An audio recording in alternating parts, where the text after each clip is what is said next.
আপনাদেরকে ধান রুইতে হচ্ছে? এটার উদ্দেশ্য হচ্ছে দেবরা ব্লকের অন্তর্গত গোলগ্রাম এরিয়া কমিটির দামোদরপুর মৌজায় তৃণমূল নেতা নেত্রীরা আজকে খাস জমি তাদের পাট্টা রেকর্ড থাকা সত্ত্বেও তারা কি করছেন, তারা হচ্ছে তৃণমূল নেতা নেত্রীরা, তারা হচ্ছে জমিকে জোর করে তারা কেড়ে নিয়েছিল, হাল পর্যন্ত করে নিয়েছিল। আজকে খেতমজুর সংগঠনের পক্ষ থেকে খেতমজুরদেরকে একত্রিত করে সব জমিগুলোকে দখল করে আমরা পুনরায় ধান রুইলাম। আমরা সব ধান এবং যা বেদখল আছে সমস্ত ধান জমি আমরা দখল করব, আর কোনো জমি আমরা আমাদের বেদখল করব না।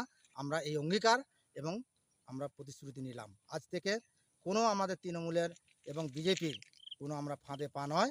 আমরা খেতমজুর সংগঠনের পক্ষ থেকে দেবরা ব্লকে যা আমাদের বেদখল জমি আছে, যা আমাদের হয়তো জমি আমাদের কেড়ে নিয়েছিল, সে সমস্ত জমি আমরা পুনরায় উদ্ধার করে আমরা আমাদের দখলে রাখবো।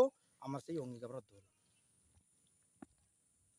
আপনারা শুনলেন খেতমজুর সংগঠনের দ্বারা তাদের জমি যে বেদখল হয়ে গিয়েছিল, এখানকার মঙ্গলবাবু হচ্ছে খেতমজুর ইউনিয়নের নেতৃত্ব, ওনার উদ্যোগে সেই হারানো জমি পুনরায় কিছুটা দখল হয়েছে এবং আরও যে জমিগুলো বেদখল হয়ে আছে সেগুলো আস্তে আস্তে করে উদ্ধার হবে, এই আবেদন জানিয়ে আজকে শেষ করলাম।